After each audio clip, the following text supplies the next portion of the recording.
to say a few words about him. Professor Ranabir Chakravarti taught ancient history at the Center for Historical Studies, Jawaharlal Nehru University, for several years, and his career has been distinguished by seminal contribution to the field of history. Professor Chakraborty, an eminent expert of the social and economic history of early India, is known for his enduring interest in the Indian Ocean maritime trading world, Premodern times. A regular contributor to peer-reviewed journals and edited academic volumes in India and abroad. He has authored, co-authored, edited, and co-edited the following works: Warfare for Wealth, Early Indian Perspective, which was published in 1986, being a sourcebook of Indian civilization in 2000, Trade in Early India, which was published in 2001, Indo-Judaic Studies in the 21st Century, A View from the Margins in 2007, Exploring Early India up to circa AD 1300 in 2016, History of Bangladesh, Early Bengal in Regional Perspective up to circa 1200 CE in 2 volumes. His most recent work is Trade and Traders in Early Indian History, which is published in 2020. He has also written 3 books in Bangla on early Indian history. Professor Chakraborty was elected the sectional president of the Indian History Congress 72nd session at Patiala in 2011. He also presided over the Ancient Indian section of Punjab History Congress in 2011, Punjab University at Patiala. He was invited to deliver the anniversary commemorative lecture, India and the Indian Ocean, Issues in Trade and Politics up to circa 1500 CE, by the Maritime History Society, Mumbai in May 2014. The topic of today's lecture is the Premodern Past of the Indian Ocean World, led up by Indic Inscription. So without further ado, over to you, sir.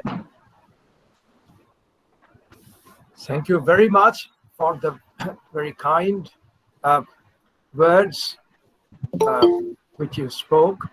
I offer my most sincere thanks and appreciation to the Department of History, Presidency University, the chairperson, and all other colleagues in that very well-known department with which I have the privilege of having a very long tie and interaction. And I'm very also honored that as Dr. Salim told in the beginning, that many students and other listeners have taken their time off to participate in this webinar discussion. It's a major honor for me. And I thought I have a very, very long association in the Department of History, then Presidency College, and now Presidency University. It was Professor Rajat Kanto Rai who was instrumental in bringing me to the classes of the Presidency College, then Presidency College, to interact with the students on ancient Indian history. And I used to come and enjoy a couple of hours with the students back in about 30 years back, 1992, 93, something like that. I did it nearly for 2 years, and it was the most rewarding and enjoyable experience. And the same continued when, say, from about 2014, 15, this university has been asking me to come to the departmental activities in various capacities, and it is always a particular association I look forward to. And I hope that I would be able to sort of create some interests in the subject that is today's discussion. As I've already said, the topic of today's presentation is the pre-modern past of the Indian Ocean world, lit up by Indic Inscriptions. Let me say a few words. First of all, regarding the Indian Ocean, what it is. We all know that it's a large sea, a massive maritime space. It is actually the third largest maritime space in the world, covering about 20% of the total space, maritime space in this planet.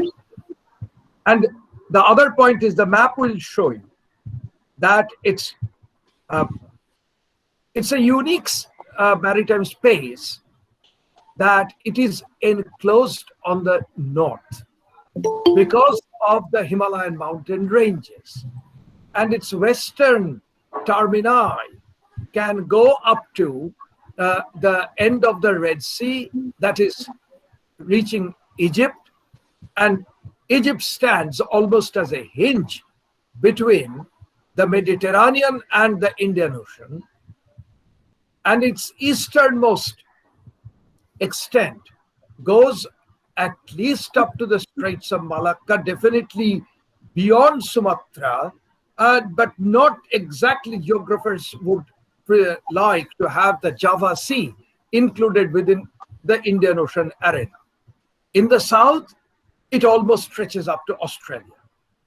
Now, this is a relatively smaller ocean, compact in size, but has the longest known tradition of seafaring in human history for a much longer duration than the Atlantic or the Pacific had experienced. And this was largely done by, before the coming of the steam navigation in the Indian Ocean, by the more or less nearly predictable alterations of the monsoon wind system. As we all know, the southwest monsoon, which usually is active, say, from early June to late September, and then the reverse monsoon, the northeast monsoon, which starts, say, from around November to early February on different directions. The important point is this is a factor of unity binding the Indian Ocean arena.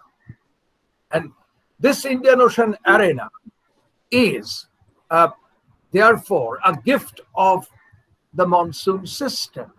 The other point is other factor of unity, long-term unity, almost Brodelian longue durée, is the ubiquitous Indian Ocean vessels made of planks of timber, good quality wood, which were tied together by coconut coir. And you may immediately understand both these two raw materials are available in plenty in the subcontinent, particularly in both the long sea coasts. And the Indian Ocean, along with Sri Lanka, stands almost at the very center of the Indian Ocean. These are inescapable geographical features of the Indian Ocean, and therefore the crossing of the Indian Ocean in the pre-steam navigation times. Two more points of geography should be taken into consideration. Number one, we are talking of the Indian Ocean being dependent on the monsoon system for sailing prior to the advent of steam locomotion. One has to keep in mind that the monsoon as a wind system is not operating to the south of the 10 degrees latitude, which means that up to the eastern part of Africa that comes within the monsoon system, the Maldives would come under the monsoon system, but a very large sector, particularly southern Indian Ocean, is not dependent on monsoon. So what we are actually talking in the terms of Indian Ocean is the experience of crossing the sea in the northern Indian Ocean. This is a fact of geography, not of history. On the other hand, though I said that geographically, it is difficult to include the Java Sea to the east of Sumatra within the Indian Ocean, and definitely not the South China Sea, which is nowadays very much in the news. That is also not part of the Indian Ocean maritime space. These are more related to the Pacific. But in view of the very long continuity of human interactions between the Indian Ocean world and the Pacific world, so there is the ties of areas with Indian Ocean and beyond Indian Ocean cannot be brushed aside.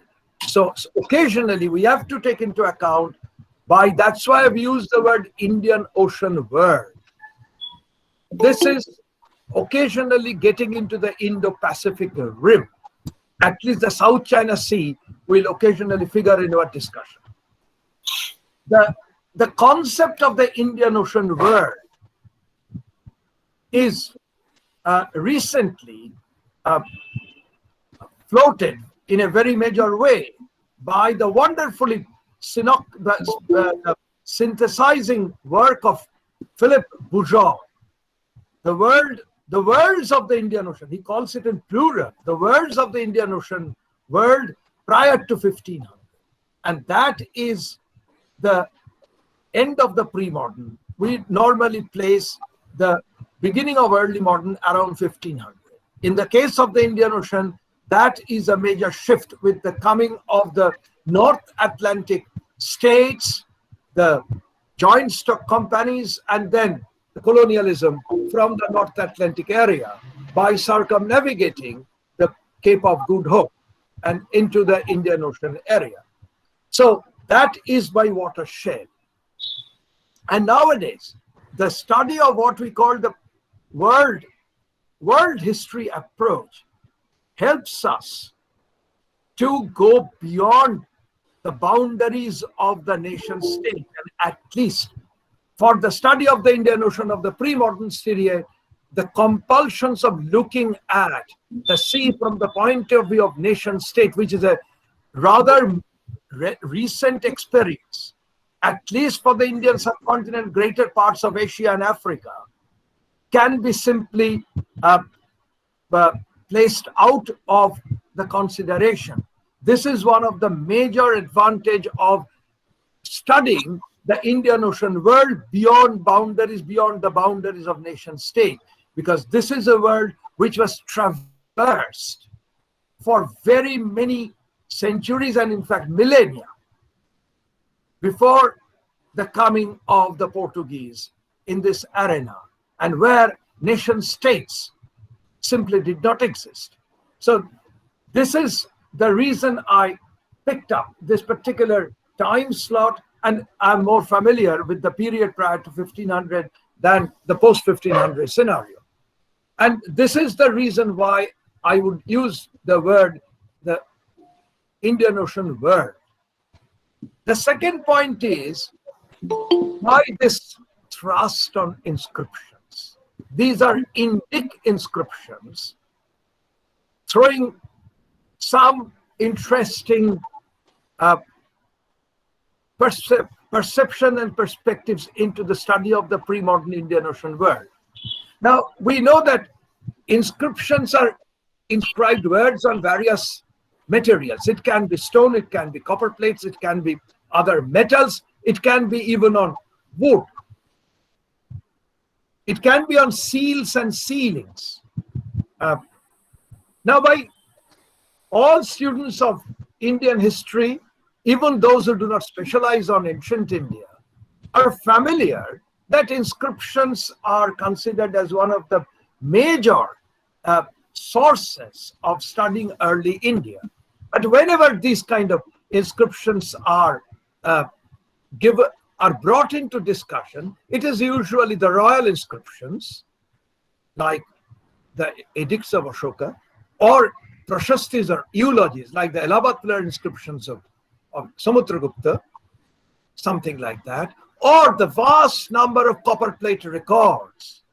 It is usually the copperplate records talks about the rural society, the rural settlement system, administrative systems, the land system, and various tiers of administrative officers, revenue terms, etc. Essentially of political authorities, state systems, charismatic political personalities, religious institutions. Beyond these, the inscriptions we shall talk about, familiarizing ourselves with this Indian Ocean world through the Indic inscriptions, is a different sort of epigraphic document. These are usually not royal documents and rarely copper plates. We shall refer to a few copper plates, but these are rarely copper plates. And not on always, most occasions, these have nothing to do with anything to do with the royalties. And if we are looking for the scenario presented by the seafaring across the Indian Ocean, then the inscriptions can be expected to be located in or near the coast. It is the locations of these, the fine spot of these records are in the coastal strips. As we know, the subcontinent has two very long coastlines and going deep into elongated coastlines. And most of these records are coming from this area. And the moment we talk of the two coastlines, in terms of the subcontinent, we are looking essentially into the peninsular India, the Deccan and the far south, and there will be less focus on the Gangetic Valley, which is a landlocked area, the whole of North India, with only two openings on two flanks, the Gujarat Kathiawar coast and the Gangetic Delta on the Bengal coast. Otherwise, it's a landlocked area. And therefore, the epigraphic records from the coast familiarize us with the sea, and we can understand the seafaring both for commercial, cultural transactions and the way of life of the people around the coast, pretty distinct from what is the staple understanding of early India, mainly from the Ganga Valley, North Indian Sanskritic culture. So these are the preliminary points. And I would like to also tell you that I have several epigraphic documents to place before you, and I do not have any quantifiable data with me. These are essentially impressionistic data. At the most, some qualitative data can be presented on the basis of what I have. But I take some encouragement from the perceptive comments from Noboru Karashima, the great epigraphist and historian, mainly of South India.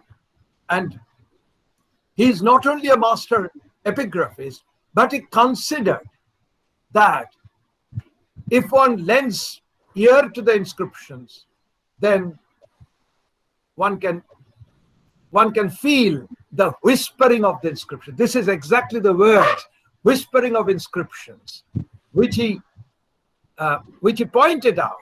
In fact, in a polemical essay, he gave his arguments very politely, but he strongly countered in this essay called Whispering of Inscriptions, against Sanjay Subramanian, who was trying to minimize the importance of epigraphic records in terms of understanding the long-term changes in this Indic situation and also in the Indian Ocean scenario.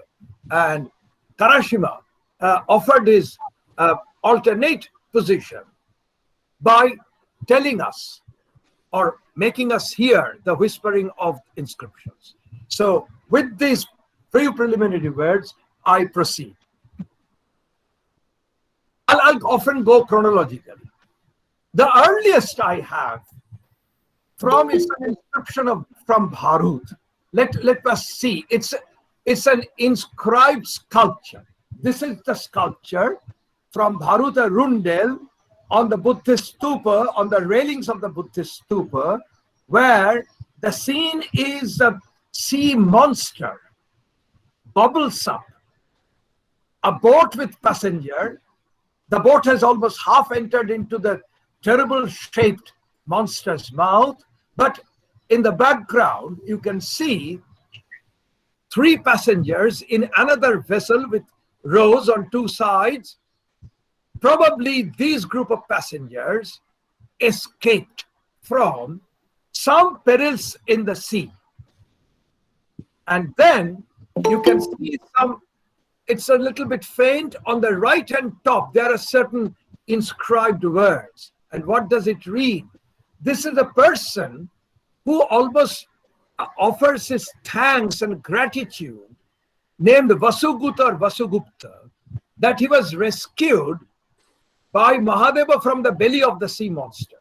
The Rundel is now in the collection of the Bharat Kala Bhavan in BHU.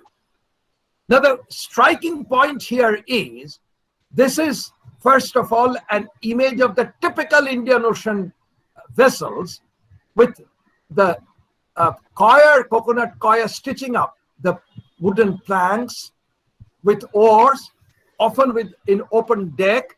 But very interesting example in the phraseology, this Mahadeva is not Shiva as we are often accustomed to identify.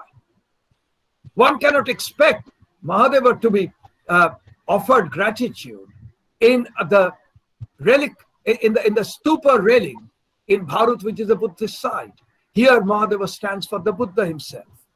Okay, and this is a categoric indication through inscriptions Indians did take to the sea. This is one of the central messages of my exercise. I'll talk about it a little bit more. Come, this is one of the beginning of our database. I'll now take you to an area beyond the subcontinent. We are looking at the island of Socotra, and you can see it is in the Gulf of Aden. The island stands pretty close to the Horn of Africa, and it is through this passage that one reaches Aden. It is located in the Western Indian Ocean. And why do I look at it? Now, this is an area within the island of Socotra called Cave Hawk, from where a number of epigraphic records have come up. And the credit goes of studying this record, deciphering these records, and editing these records with English translation and commentaries is by the scholar is Ingo Straug and his several teammates. Now I'll tell you something what is there. This is something quite new. The book came out, the corpus of the epigraphic records coming from Socotra Island, close to the Horn of Africa, in 2012. I'll give you only the synopsis of this. The striking point is Socotra has yielded inscriptions in Greek from Aksumite, written by someone from Palmyra, and a number of Indic inscriptions. In fact, Indic inscriptions outnumber all other inscriptions. 193, this is the largest corpus of inscriptions found from Socotra, far outnumbering other inscriptions. And the inscriptions are carry no date, but paleographically they have been assigned to the period from first 5 centuries of the Common Era, so a fairly large time scale. Very interestingly, these are written in Sanskrit. So Sanskrit goes out of the subcontinent by seafaring, once again given an indication that the Indic people took to the sea. And once again, I'll come back later. And these are, as I said, very unique Indic, very small, 1-line, 2-line record, sometimes a couple of words only. These are records of visitors or travelers to Sokotra. And please understand, if we say that Sokotra has yielded also inscriptions in Greek, Aksumite, Palmyrene records, along with Indic. So Sokotra was visited by people from various places, becomes a hub. And that is an interesting scenario. I'll give you some other little details. Out of the 193 Indic records, 117 are in scribal hands, which means that, take for example, the inscriptions I first showed to you, that someone called Vasugupta offers thanks because he was saved from peril in the sea. It is unlikely that he could have spent money and made the patronage for the sculpture, but it is unlikely that he himself wrote it. There were professionals. In this case, it is hardly likely that the passengers who crossed the sea from Indian coasts and reached Sokotra carried any particular scribes to engrave the words on the cave wall. So the passengers themselves not only wrote but also engraved. So these are literate passengers. And the typical names are there. Someone is called Rahavaka, someone is called Shudraka in Sanskrit. Someone's not only names himself but also gives his father's name, like I am son of Ajita. I'm giving only a few examples because there are other things. Now, there are names having names of persons with some religious affiliation, though the records say nothing of any religious activities. If some people's name begin with Vishnu or Shiva or Skanda, it is likely that they were by their religious leaning Vaishnavas or Shaivas, or the worshipper of Skanda or Kartikeya. One has the prefix of Surya, possibly a sun god worshipper.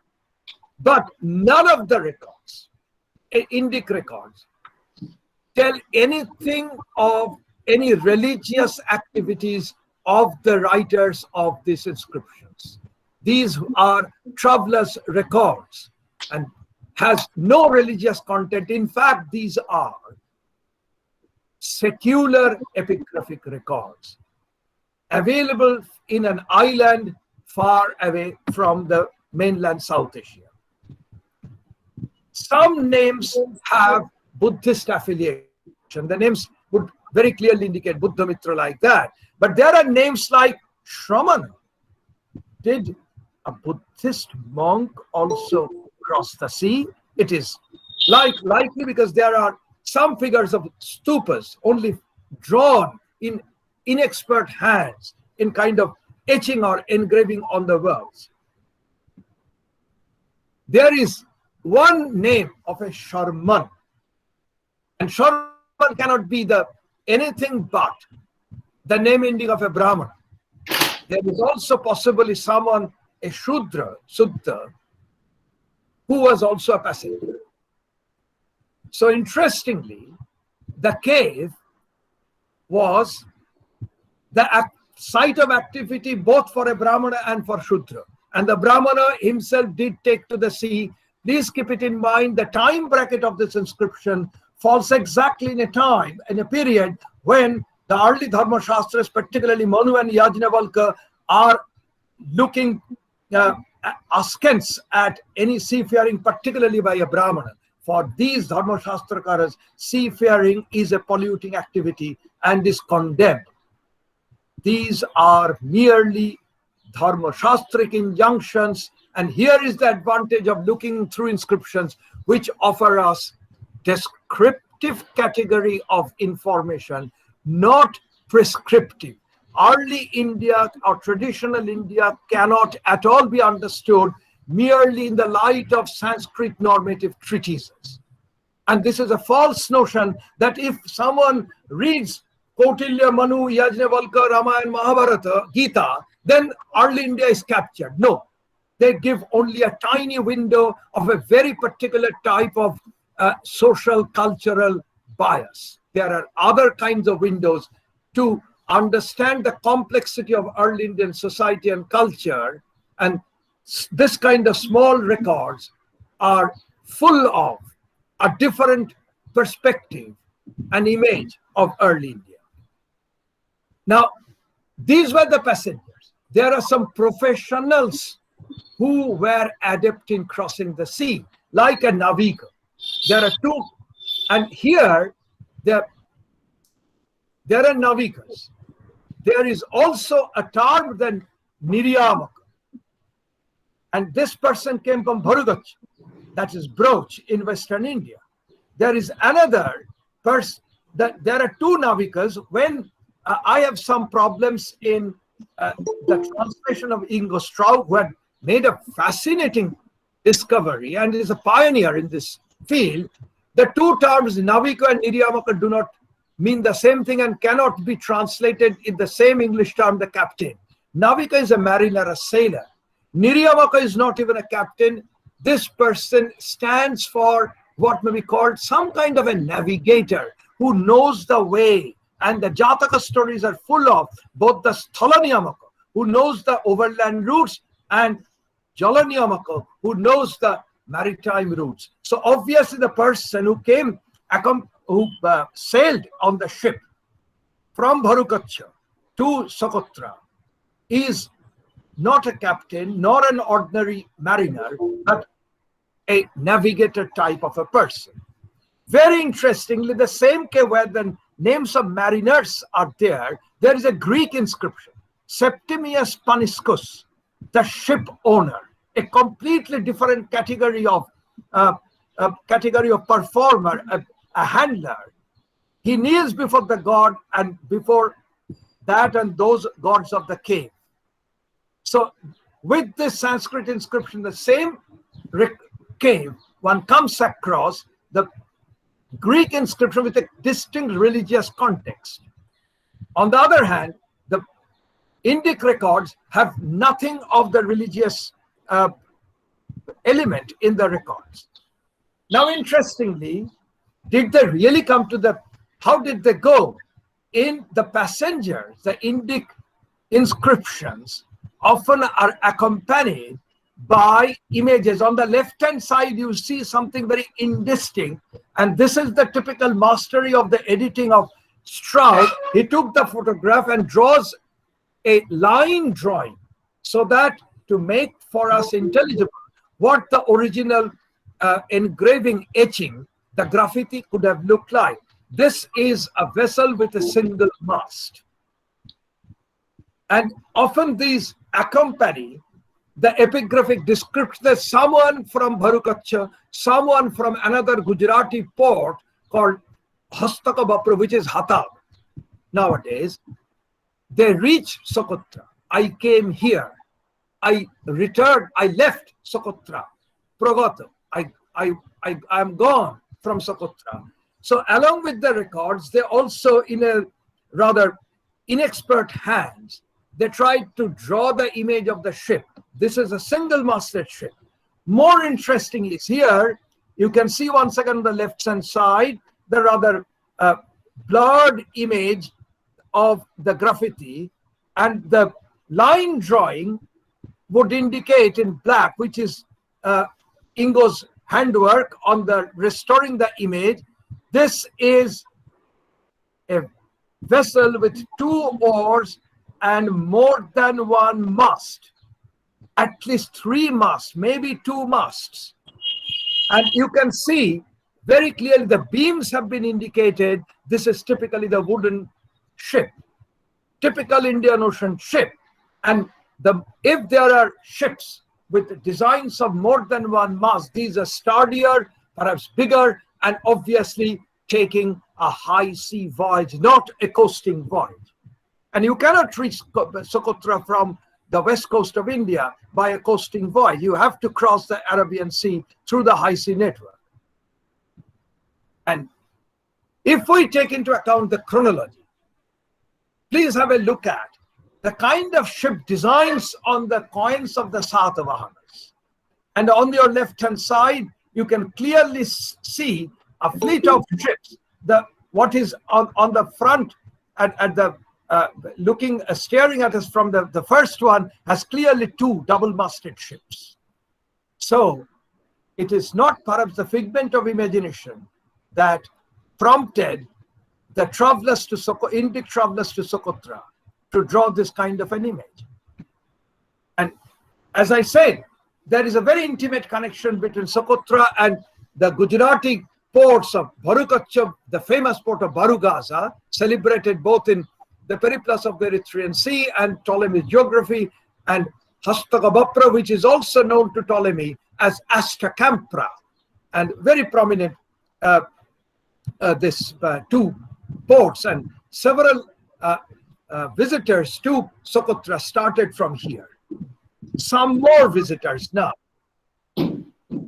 It is not merely the Deccan people or the Gujarat coast was familiar with the journeys to Socotra. There are certain names figuring in the visitors' record in Socotra which are quite striking. Names like Shaka, Kshatrapa, but not as kings.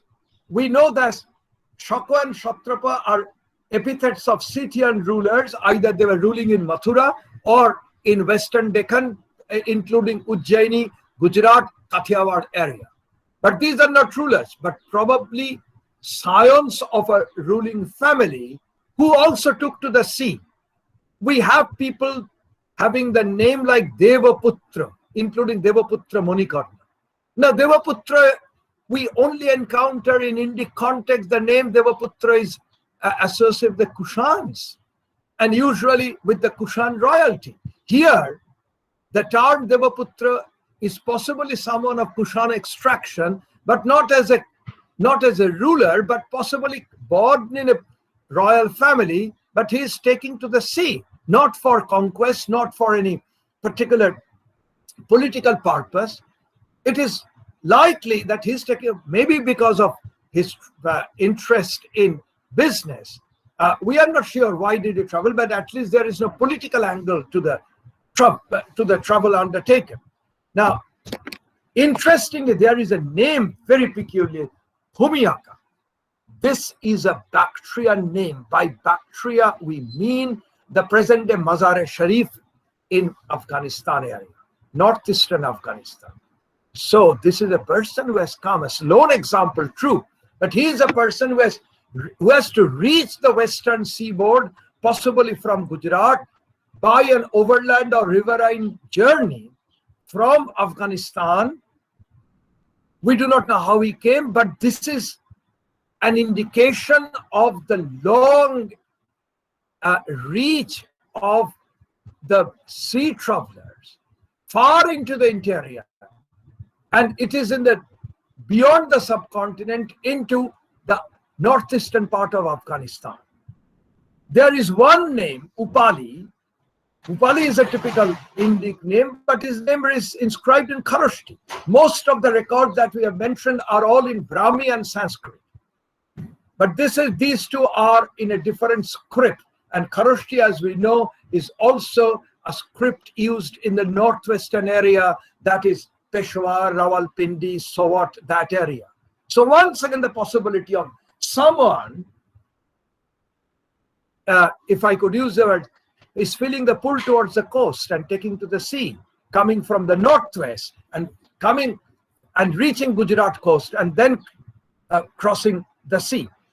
There is someone also coming from Vidisha, which is near Sanchi, that is in Malabar area. From Vidisha or Sanchi area, one has to then come to Ujjaini, which was well known for its contact and acting as a thriving hinterland for the port of Barugaza or Bhrigukacha.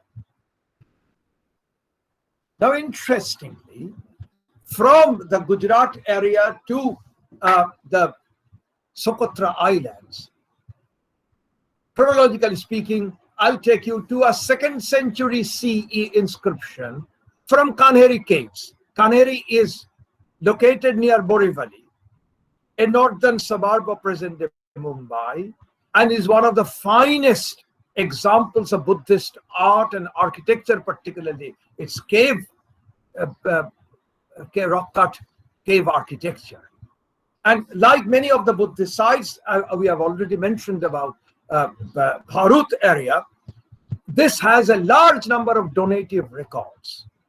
And one such donative record speaks of the donation to the Buddhist monastery by a group of people who called them Sagarapala. Sagaragana means a group, a professional group. The term Sagarapala may be translated as people who protect the sea, who look after the sea. They could have been functionaries, and this is in the Satavahana realm. So this could have been employees of the Satavahanas who were looking at the coastal areas and some adjacent coastal maritime space.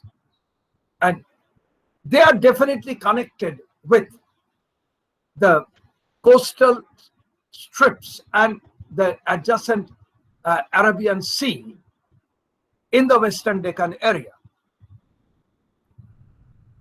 I'll now take you to Sri Lanka, actually to the southernmost part of Sri Lanka at a place called Godavaya. This is a place where from the earliest known shipwreck in the Indian Ocean has been discovered. It has been, Osmund Boperachi has written a couple of articles on that. This is a very technical excavation. You have to go deep down into the sea and find out the remains of the wrecked ship along with the cargo and the remains of the ship. What is interesting is the actual remains of a timber built with wooden beams. The typical Indian Ocean ship was found out along with the cargo. One part of the massive storage jar, stone storage jar, is being studied and retrieved by the marine archaeology. It's a very technical thing. Don't ask me. I even do not know how to swim, let alone doing any marine archaeology. But what is interesting is why the ship is around Godavaya. That is there by an epigraphic record of the dated 114 to 136.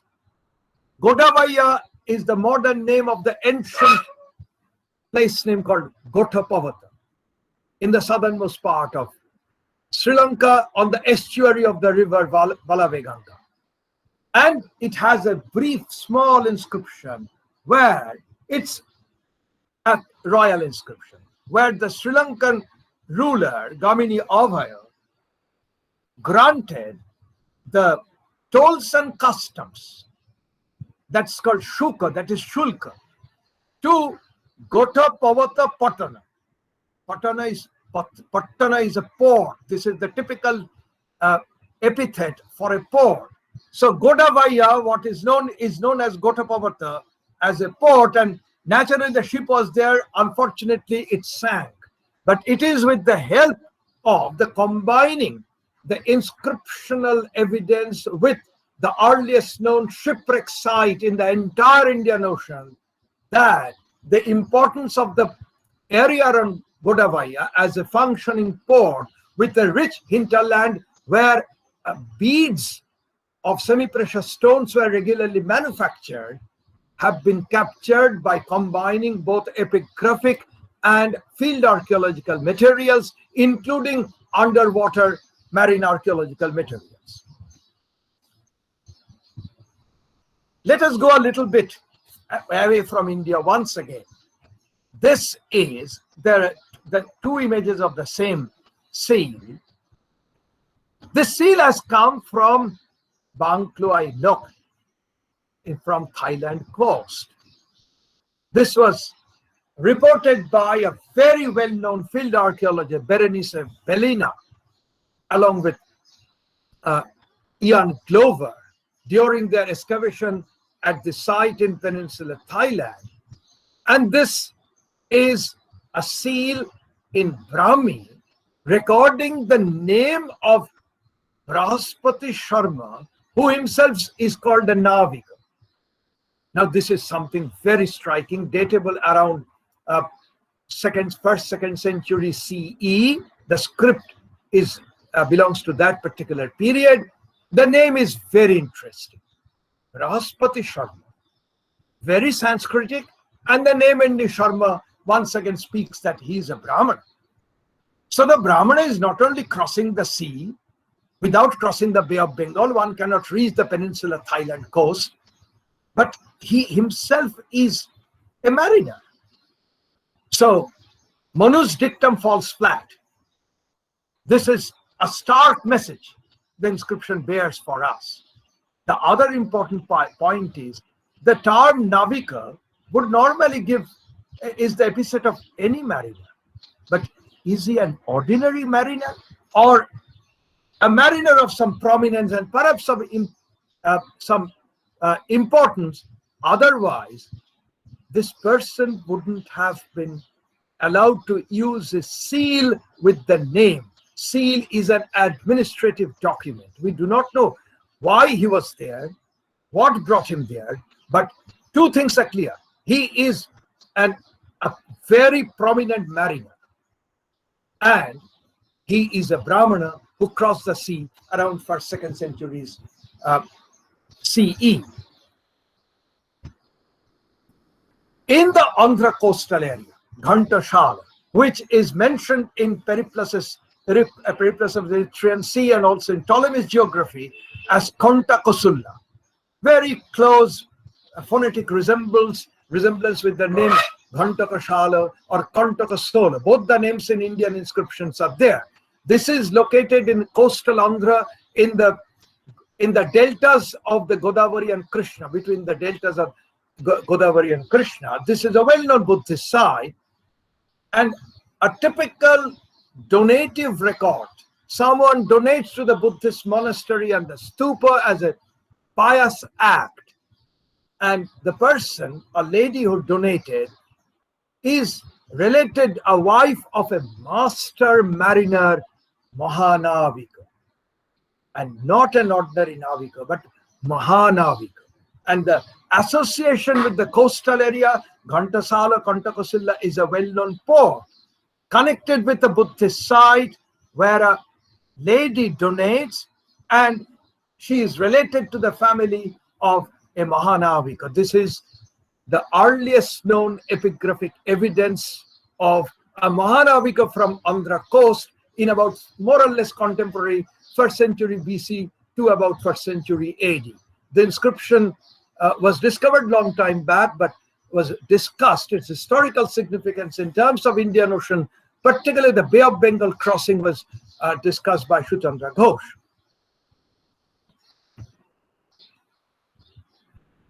Close to this area, Nagarjunakonda, a famous Buddhist site and an urban center in coastal Andhra area, associated with the Ikshwaku rulers of the 3rd century CE. A particular inscription from Nagarjunakonda speaks of Buddhist monks from various places assembling at Nagarjunakonda. It's a very well-known, and it's called Sthaviras, senior monks.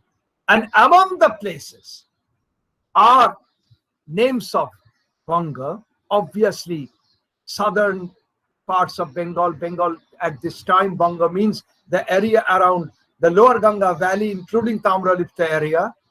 Tosali is close to the Odishan coast, maybe close to Bhubaneswar, not far away from the coast. Palaura is in the southernmost part of Kalinga, northern part of coastal Andhra. Tamila, clearly the Tamilakam area. And Tambapamni, nothing but Sri Lanka. So this speaks once again through the assemblage of Buddhist monks traveling possibly along a coastal shipping network. Otherwise, people from Tamraparni and Banga one can take to an overland route, but it is most likely we have other kinds of evidence to speak of particular distribution of a particular pottery called rouletted ware, all along the east coast, right from the northern part of Bangladesh, Mahasthangarh, right up to Alaganakulam in deep south of Tamil Nadu, Tirunelveli district. We have the distribution of this particular pottery, speaking of the coastal voyages and contacts. We spoke of Bengal. Now from Chandraketugarh, close to Kolkata, there are inscribed terracotta ceilings. And this ceiling with a single mast ship. And you can see on the right hand side of the ship is the figure of a horse. This is an inscribed ceiling having some Kharosthi letters, also along with Brahmi inscription. I am not getting into the decipherment because I am no epigraphist. These were done, the pioneering effect of my mentor, Professor B.N. Mukherjee. And I have given a close-up. These are unique seals and ceilings from Chandraketugarh area, inscribed ceiling on the images of ships. 5 such ceilings with images of ships around the ceilings, letters in Brahmi and Kharosthi inscribed.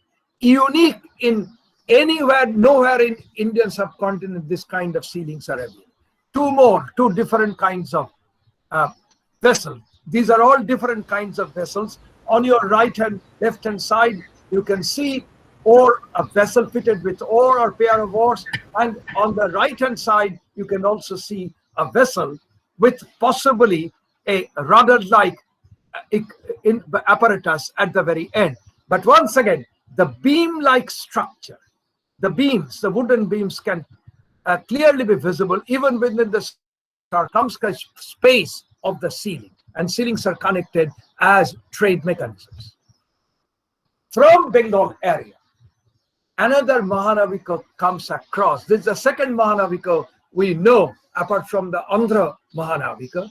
This is the famous inscription of Buddha Gupta. The very name indicates that he is a Buddhist follower, he is a Buddhist upasaka. From Raktamritika, possibly bearing the name of the famous Raktamritika Mahavira from Murshidabad, but his inscription clearly showing the image of a stupa. And once again, this is a veneration to Buddha on reaching the destination.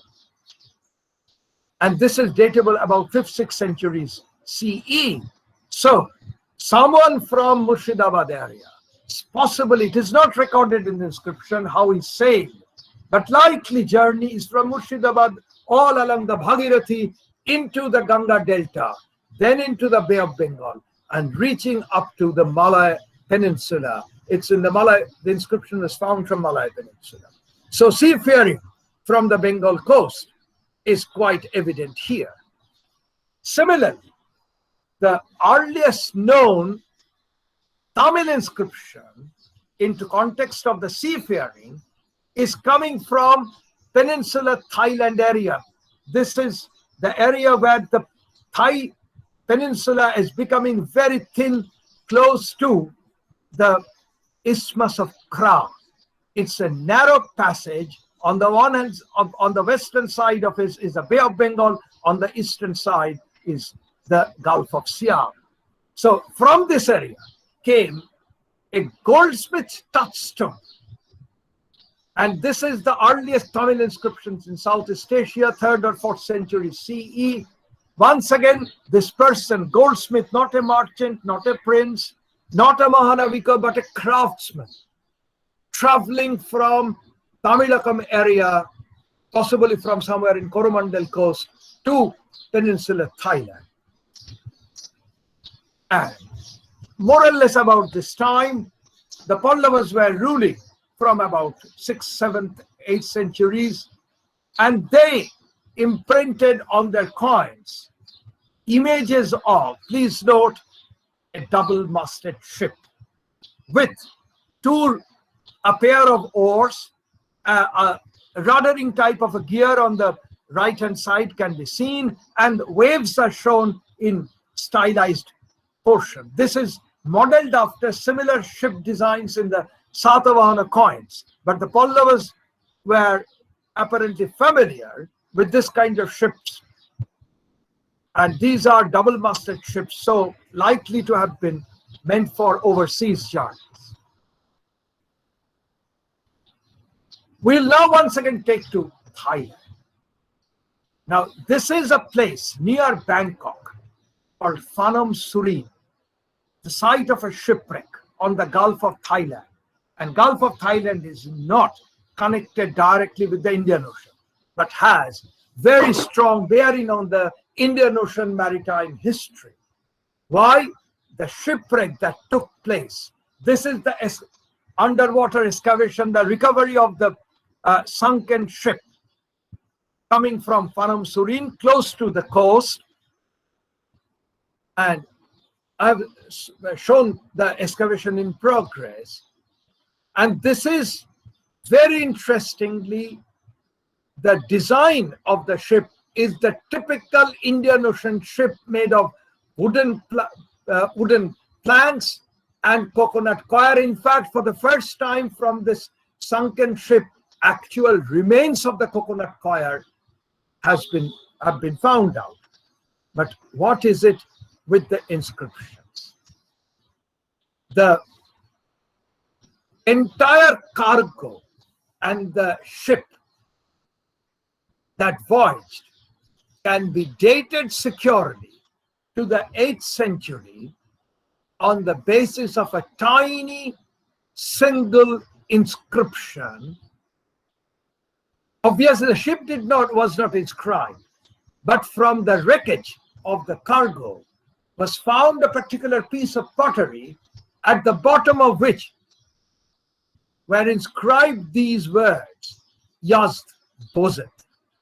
This is a Pahlavi word, and meaning, as literally in English, God delivers or God saves. This could have been the personal name of the owner of that pottery, possibly for storing water, or it could have been a ritual vessel. So the single little inscription, which was read, identified as a Pahlavi inscription and paleographically datable to 8th century, this has been discussed in a masterly way by John Guy. It immediately places the ship in the 8th century, since it carries someone with a Pahlavi inscription. Therefore, the ship must have started from the Persian Gulf. And the ship also carried some Chinese ware. So it is likely that the ship sank during the return journey from China, touching the Gulf of Siam, and it was going back to its base, possibly somewhere in a Persian Gulf area, that the typical Indian Ocean ship can be situated. And this is the value of the little tiny window of an inscription bearing the name of the owner of that particular piece of pottery. It immediately opens up new vistas. Now the point is, if a single ship has the journey from the Persian Gulf to China, that is covering 2 termini of the Indian Ocean network, and obviously following the monsoon system, it is most likely, though I cannot prove it, but very likely that it probably touched, even for halting for the favorable monsoon wind, somewhere on one of the or both the seaboards of India. That is the hidden story in this tiny inscription. I'll dwell a little bit on similar inscriptions, now taking you to Malabar in Kerala. In 849 CE, a local Malabar ruler, Bhaskara Ravi, he granted, like many rulers do, grant of revenue-free landed property to a Syrian Christian church and the grant was received on behalf of the Syrian Christian charged by Mar Sapir Isho. The very last word Isho is the indicative of that he's a Christian. The interesting point is the grant was written in Malayalam, the royal grant, but there are witnesses to the clauses of the grant and the actual recording of the property transfer. And there we find signatories as witnesses who signed in 3 different scripts and languages, not in Malayalam, but in Arabic, in Hebrew, and Pahlavi. Once again, Pahlavi. So the user of the scripts and language in Malabar are Arabic-speaking Muslim merchants, Hebrew-speaking Jewish merchants, and Pahlavi, that is merchants and voyagers from Iran and non-Muslim merchants. So in Malabar, we find through the inscription a coastal society accommodative of remarkable cultural plurality, intimately connected with the seafaring, along with the local Malayalam, the language of the host society, then the languages and scripts used in the same inscription of the diasporic communities using Arabic, Hebrew, and Pahlavi. And that is happening about 800, mid-9th century. Let us travel a little bit far north in the western seaboard, the Konkan coast. At the northernmost fringe of Konkan, Sanjan, which is almost in the blend zone of southernmost Gujarat and the northernmost tip of Maharashtra. It's a well-known port called Sinjan in Arabic travel and geographical texts, and it has yielded 5 Sanskrit inscriptions between 900 and 1050. And there we come across names of Arab, Tajik, Muslim persons, they were merchants, whose names were Sanskritized. Like Muhammad becomes Muhammad, Ali becomes Aliya, Shahryar, definitely a Persian name, as Shahryar Har. Interestingly, at Sanjan, we find in the inscriptions that there were also 2 Brahminical shrines. One, a Vaishnava shrine dedicated to the god Madhusudana. There is also a Devi shrine, possibly someone like Durga, called a Mathika, a mother of Devi Dashami. Significantly, recent excavations at Sanjan undertaken by Rukshana Nanji leave us with telltale marks of fire worship structures and associated traces of fire worship, obviously connected with the Parsis at the same Sanjan area, at the port of Sanjan. Sanjan is called a Velakula. This is the typical Sanskrit. In Tamil, it's called Pattanam, Pattinam. In Sanskrit, it's Velakula. In Tamil, it's also called Velapuram. We shall see that later. Very interestingly, when the Sanjan was connected with Sanskrit inscriptions, in around the gap of 12 years, once again at Kaneri, about which we have already spoken, in the famous Buddhist sacred centers, we find 6 dedicated inscriptions in Pella. Once again, strong Persian Gulf network and the image of cultural transaction, accommodation and promotion of plurality, along with Brahminical shrines, Sanskrit inscriptions, the distinct presence of Arab Muslim merchants, and also Pahlavi-speaking Persian people. If we go a little bit down, I deliberately went to Sanjan in North Konga because chronologically the inscriptions are earlier. Slightly later, from the place called Balipattam. This is Kharepatan area in southern Konkan, which emerges as a port after 1000 CE and we have inscriptions, two inscriptions with a gap of nearly 9 or 8 decades.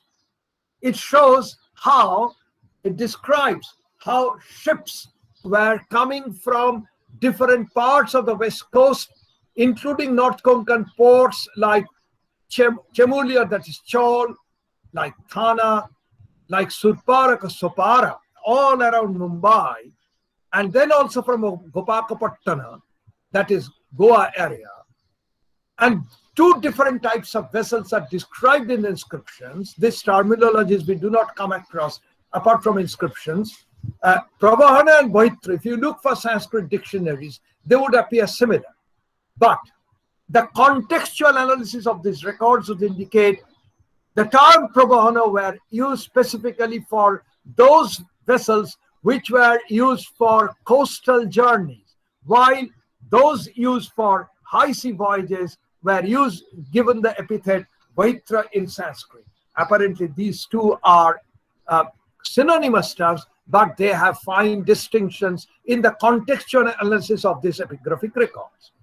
And here in Balipattana, we come across a family of shipowners, Novittaka. This is a word only revealed through the Sanskrit inscriptions. These are coastal people investing in business of shipowning, naturally very rich and capable of investing in this risky venture, but if successful, this will bring enormous amount of profit. This is a family of shipowners, Novittaka, over 3 generations.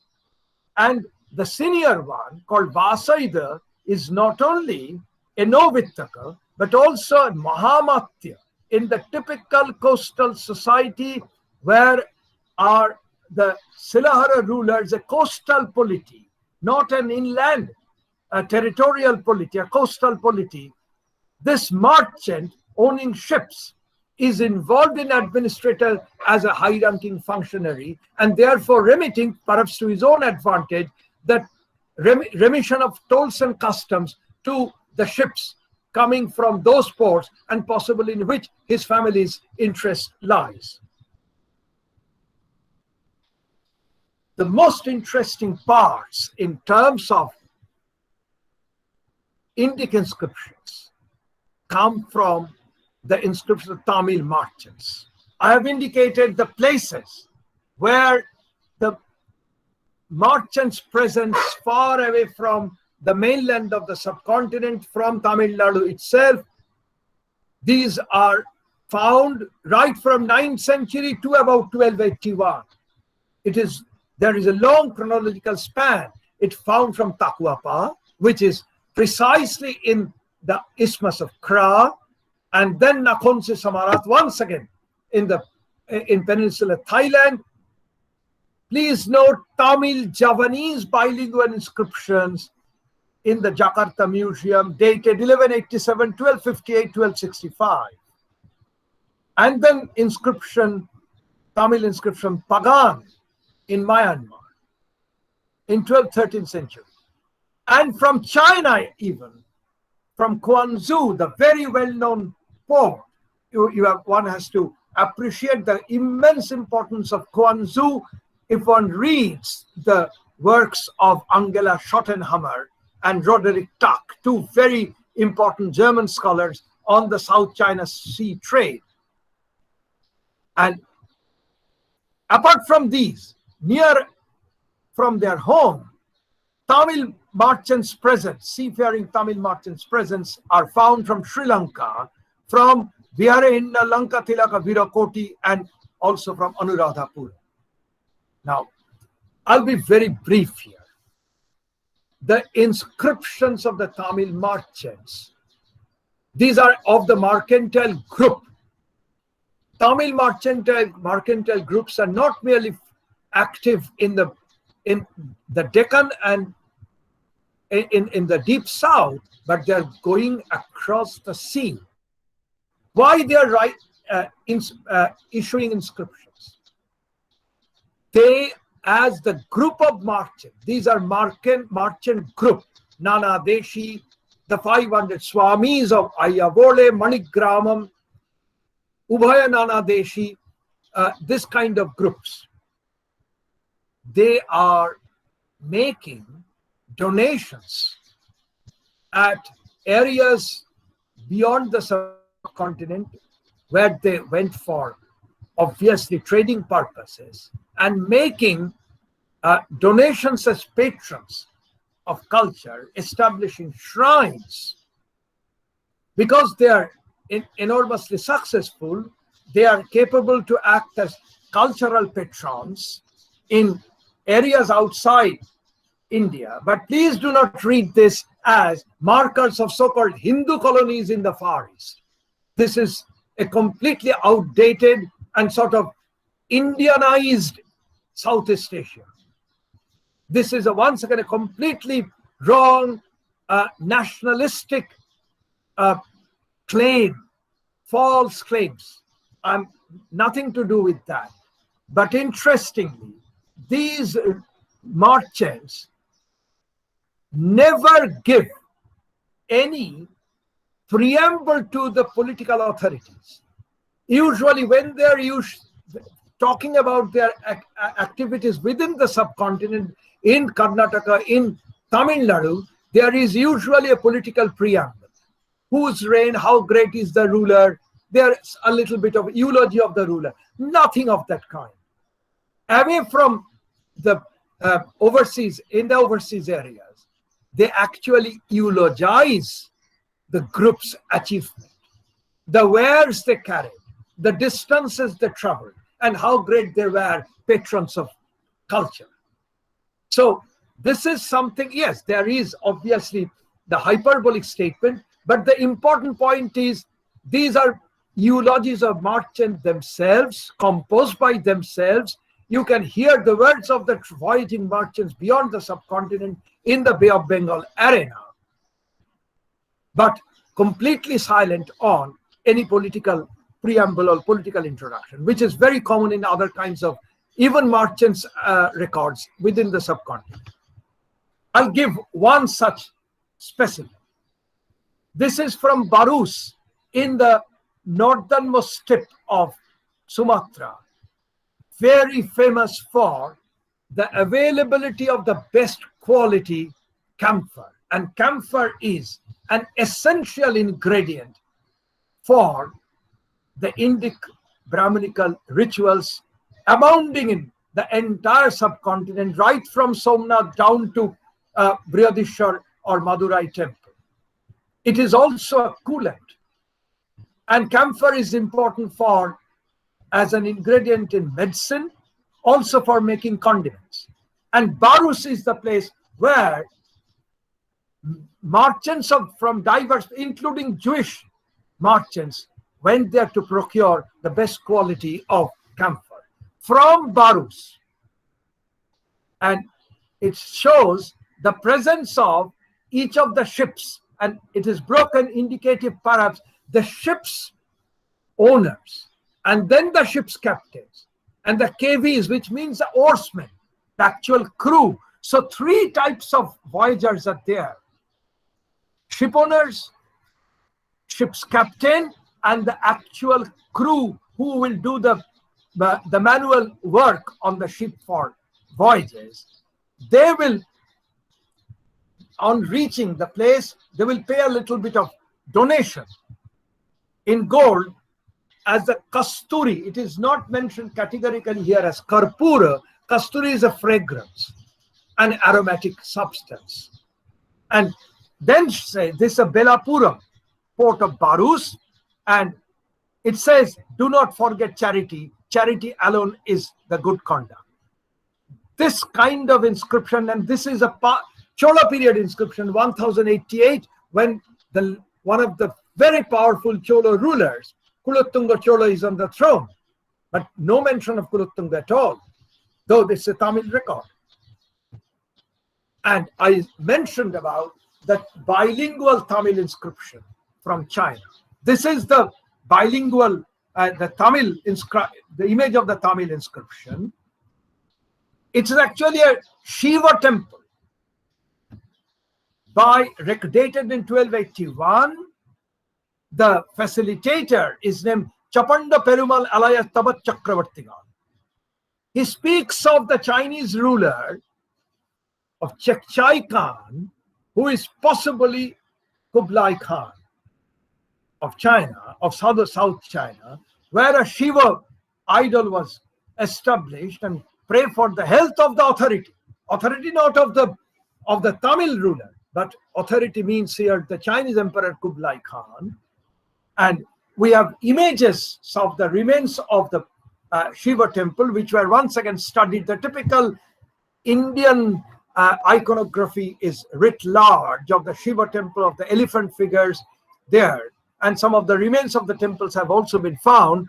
Interestingly, this area is very close to a port where actually a shipwreck, near contemporary 12th shipwreck, was discovered from the South China Sea area, close to the from the Chinese coast, from this area. So the inscription is located close to a port side and speaks of the presence of the Tamil merchants. So they are taking to the sea very regularly.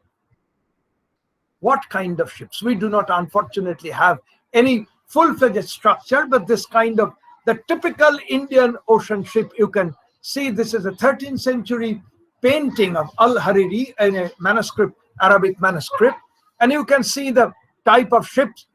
This is with the typical made of timber, stitched with coconut coir, with a rudder at the end of the hull, also with a grapnel anchor. Someone at the top is on the lookout, and the sail is furled at this moment, and there are cabins. The faces of the passengers in the hold can be seen, and two persons are bailing out water that has accumulated at the bottom of the sea, bottom of the vessel, and some stylized image of the fishes and aquatic animals are there. I'll dwell a little bit. I'll finish in another 10 minutes. I'll dwell a little bit on, still a little bit on the Andhra coastal area, Andhra Coromandel coast. In 849 area, at a port called Prithvi Vallabhapattam, located, it's not sure where, but the location gives an impression is southern Andhra coast, where inscription speaks of the presence of 5 Mahanavikas. We may immediately recall and become alert that way back in first century BC, first century AD, we first saw the epigraphic mention of a Mahanavika, more or less from the same Andhra coast. And once again, 849, 5 Mahanavikas, but they are not alone. They are figuring along with 5 Mahasartava, very senior caravan merchants. So this is Pattanam. This is obviously a port where land routes and obviously voyaging facilities converge. And we have never come across so many Mahanavikas, shippers, in an inscriptions figuring at a particular port. We are thankful to the very recent study of this inscription, originally deciphered by the late K.V. Ramesh, but recent studies have been undertaken by Shuchandra Ghosh and Shavarni Pramanik Nayak in a recently published paper. And this is a remarkable inscription showing the presence of active Mahanavikas.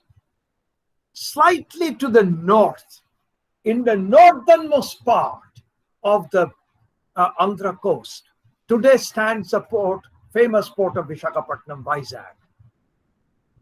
This name, exactly the same name, Visakhapatnam, figures in as early as 1068 in an inscription of the Eastern Chalukya ruler. And this is the Vengi area, starting from the North Coromandel coast to North Andhra coast, down to almost the southern tip of Andhra. This is the Vengi coast. The two most important deltas are located there. The deltas are Godavari and the Krishna. Very interesting. The name of the port Visakhapatnam not only figures in the inscription of 1068, But 3 inscriptions between 1068 and 1090 would tell us that the name of this port was renamed as Kulattunga Cholapattanam, obviously after the famous Chola king Kulattunga, whose reign period is 1070 to 1120, whom we have already encountered, at least passing by in the context of the Barus inscription 1088. This is the sole unique case where a Chola ruler renamed the name of an existing port after himself, obviously enhancing the importance of this port by attaching the official status of the ruler to this port. I'm not getting into the details. We know when the renaming was done, soon after that, merchants from Malabar coast via Sri Lanka reached the port. A merchant from Samudra Pasai, or Pasai, once again from Sumatra, reached the port. So there was some prosperity of the port soon after his announcement of status, which is lit up by inscriptions. In Nagapattinam, the premier port of the Cholas on the Kaveri Delta, we have 2 copper plates. The subject matter of the copper plates is the donation of land by the 2 Chola monarchs, Raja and Rajendra together, and then once again by Kulattunga, in favor of a Buddhist monastery. The original request to grant land came from a Srivijaya ruler, that is the ruler from Sumatra. And this was known after the Srivijaya ruler Chudamani, and that's why called Chudamani Vihar. A very clear indication of the cultural and commercial transactions from the Coromandel to the island of Sumatra during the Cholo times. Slightly later, once again, if we go back to Muthuppally, near Masulipatnam, present-day Masulipatnam, stood this port, which we have never encountered before the time of the Kakatiyas. It has yielded an inscription, a unique record. It's actually a port document where the ruler Ganapati, who ruled from 1161 to 1199 to 1261, very long reign. This record is dated in 1245. He says that this port of Muthuppally was earlier marked by rampaging violence against voyaging merchants, some kind of piracy, looting. And the inscription said that Ganapati gave the voyaging merchants charter of security, Abhaya Shasana. Shasana is not administrative, Shasana is the document. Abhaya Shasana, charter of security, by firmly putting an end to all kinds of violence and lootings in this particular port, and assuring that only fixed tolls and customs, Klipta Shulka, will be collected on the specific items those were transacted. It's a unique port document speaking of the importance of Muthuppally. After this, in 1293, is slightly aside the point, when Marco Polo wrote his travel accounts, he is showering praises on the port of Muthuppally, obviously Muthuppally, that this is one of the best of ports on the Bay of Bengal area. Probably the measures undertaken by the Andhra ruler bore immense fruit. With this, I now go to Bengal. Bengal seafaring activities are known, and not always inscriptions are coming from big ports. Tamralipta is gone by this time. After 8th century, there is no Tamralipta. And the major port is around Chittagong. This is known as Samandar Sutkawan in the Arabic literature. Particularly, it's made famous by the voyage of Ibn Battuta in early 14th century. In the 30s of the 14th century, when he called it Sutkawa. Unfortunately, this area has not yielded any result. But a very, very recently, actually 2019 December, came out the publication of the edition and translation of this 7-line Sanskrit inscription by Ryosuke Furui. It is coming from Shujanagar area, typical of the Dhaka, Bikrampur, Faridpur zone under the Burman rulers of Bengal, who were preceding the Shenas in Bikrampur area. This area is close to Bikrampur, dated 1145. It speaks of the patronage to a shrine vihara of Allah Bhattaraka Swami, a particular divinity. What is this divinity? Allah Bhattaraka Swami is the Sanskritization of the name Allah. This is the earliest known Sanskritization of the term Allah. Allah.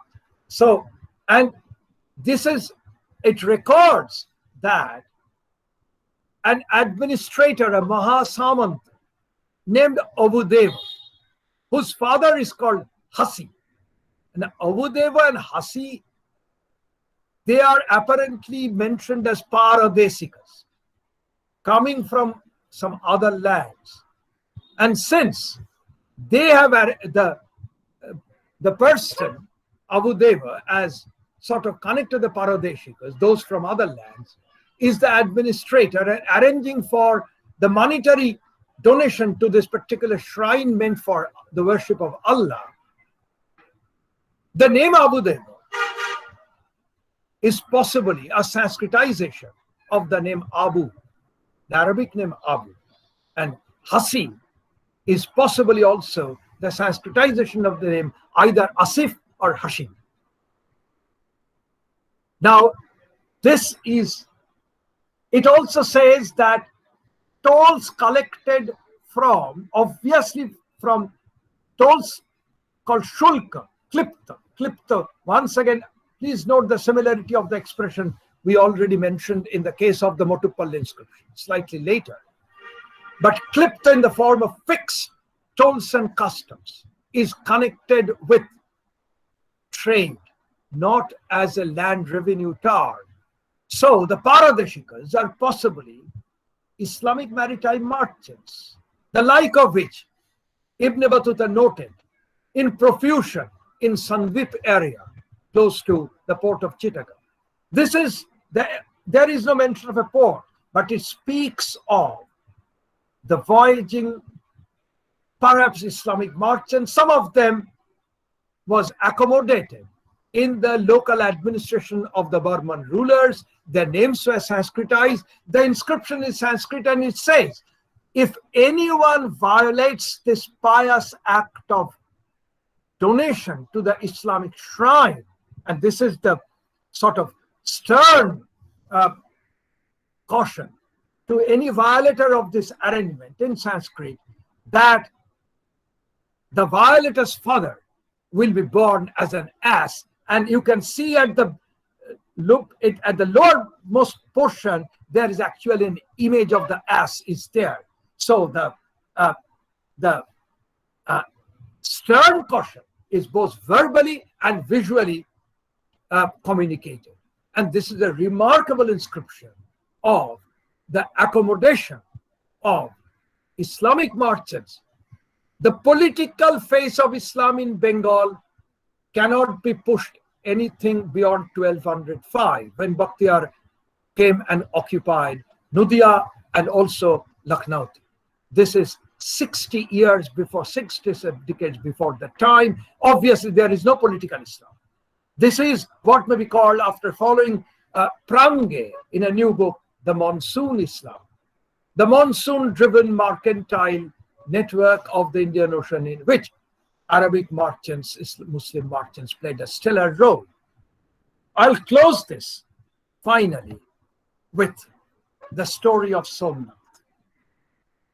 In a bilingual record, one version the elongated, more detailed description in a Sanskrit record, 1264, and the Arabic synoptic inscription of the same. Somnath is categorically mentioned as a port, Velakul. Where came the purport of the record is a Hormuzi shipowner, Novittaka, called Nakhuda in the Arabic version, whose name is Nuruddin Firoz, whose name in Sanskrit has been made into Norodino Pirojo, came for some business purpose, Karya Vashat, and it appears that he was pretty a regular visitor from Hormuz in the Persian Gulf to Somnath, immediately indicating Somnath was not merely a sacred Shaiva center. It is also functioning as a port. Some hint of this is already given by Al-Biruni in early 11th century. We have to also take it very clearly that by moment we utter Somnath, there is a common perception Somnath was ravaged and died because of the Ghaznavid raid of 1025-26. It may have suffered, but it never died down. Its a resilience as a port and also as a very famous, vibrant Pashupata Shaiva center is writ large in this record to 1264 and another record which I'm not discussing here in 1287. Both the records speak of its vibrant character as a Shaiva Pashupata site. So what is this gentleman from Hormuz was doing there? As a pious Muslim merchant, he wished to construct a mosque there. And he did it with the active help of local merchants, non-Muslim, so-called Hindu. I don't use the term Hindu, anything to records, anything to evidence before 16th century. That term is a misnomer to indicate what is Hindu, I do not know. It's a misnomer. You can call Brahmanical, you can call various sects. There is no homogenized, syndicated Hindu. Nothing of this. If you had asked Shankaracharya what is a Hindu, he would have been scratching his head, tearing his hair apart to explain what is a Hindu. Okay, but this Hormuzi shipowner received local help, the green signal from the local town council of Somnath, which was headed by Shaiva Pashupatacharya priest, and also the administrative nod came from the provincial authority, and finally the Gujarati ruler, Baghela Arjuna Deva, the Solanki ruler, put the stamp of seal to the acquisition of land, the construction of masjid. I'm not getting the details. The first indication, the Nakhuda is described as the Dharma Bandhava of a person called Chad, a local merchant. By Dharma Bandhava, if you translate as a religious friend, it means nothing. It does not also mean that they were following the same religion. Chara did not convert to Islam, and Nakhuda Nuruddin Firuz did not have to convert to anything else. He did not also convert. Dharma Bandhava means like Dharma Putra, like Dharma Patni, righteous friends, righteous. Nothing to do with religion here. And this inscription speaks of in Sanskrit as the mosque at Dharmasthana, sacred center, sacred shrine. And similarly, for the first time in Sanskrit documentation, it also speaks of Masha Madina, that is Makkah Madina, the holiest of holy, the most sacred centers in Islam. So the knowledge of this Persian Nakhuda at Somnath